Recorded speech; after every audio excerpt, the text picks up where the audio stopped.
Noise dissolve in Apple Motion. You can find the noise dissolve here on the filters, stylize, then noise dissolve. Once applied, it will be the same length as the layer it is applied to. Few parameters that we can adjust.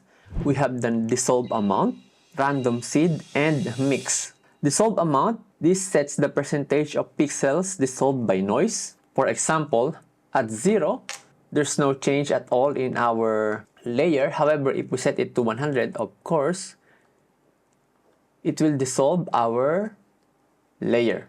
So it takes time for it to appear, just like what you saw. Also, if you set it back to 100, it will go like this, but wait for a few seconds and it will return back to normal.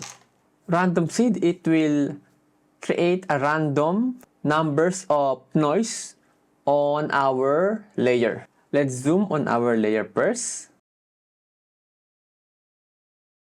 And let's focus here on our main person or main character on our layer. Let's adjust our dissolve amount. Maybe here at 90. So at 0, you will notice that the noise is like this, but if we adjust this, so did you notice the change?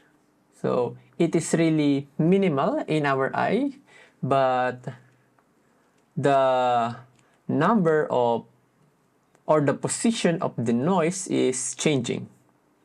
Let's add the keyframe here so that we can see the difference.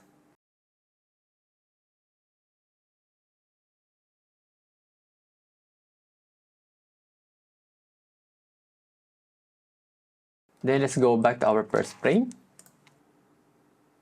Okay, let's go back to our noise dissolve. Press spacebar on your keyboard. So that's how the random seed works. So mix, this is the percentage of blending between the filter and the layer itself. You can think of it as the turn on or turn off of the filter. A word of advice, when using the noise dissolve, remember that this effect will slow down your system. So that's how to use the noise dissolve in Apple Motion.